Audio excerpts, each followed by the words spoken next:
Hey guys, welcome to the Learning Hub. Today we're going to focus on teaching Stage 3 students how to plot data on a line graph and address common misconceptions they may hold. Okay, so here is the data we're using today, showing the average monthly rainfall in Zanzun. First of all, we need to decide what type of graph is most appropriate for this kind of data. Well, let's take a closer look at the data. This data is continuous because rainfall can have an infinite number of possible values, and it is measurable in millimeters. So the most suitable display for this kind of data would be a line graph. However, some students may not recognize this data as continuous, as it is known that some students lack the skill to distinguish between discrete and continuous data, so they might fall back onto drawing a graph they know. Therefore, it is your job to explain to students what continuous data is, and that a line graph will be a suitable representation for this data. Now that we've decided what type of graph to use, the next step is to actually draw the graph. So first up, you need to know.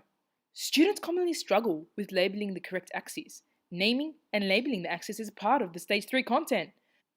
Given this confusion, it is important for you as the teacher to know that the independent variable, that is, what is changing, in this case, the months, goes on the x-axis, or the horizontal line.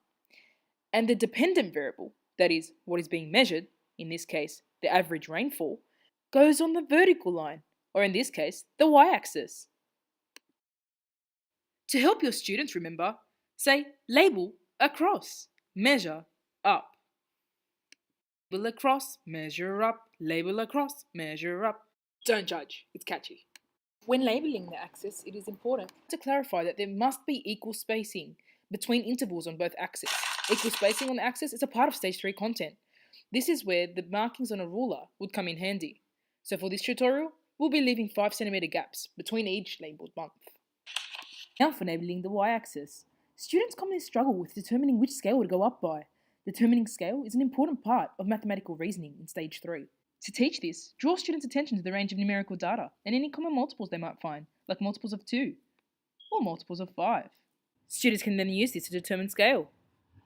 For this tutorial, we are going to go up by 5s. Make sure to point out equal spacing on the y-axis too.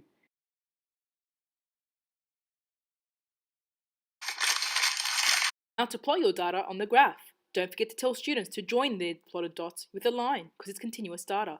Don't forget to remind students to label their axis and give a title to their graph. Some of your students may use other scales other than 5, like 10 or 2. The important thing to remember is that the line shape is similar across all scales. The appropriateness of the scale will depend on what you want your students to infer from the line graph. For example, a smaller scale, like 2s, might provide a more accurate reading than a larger scale because there are less subunits between marked numbers.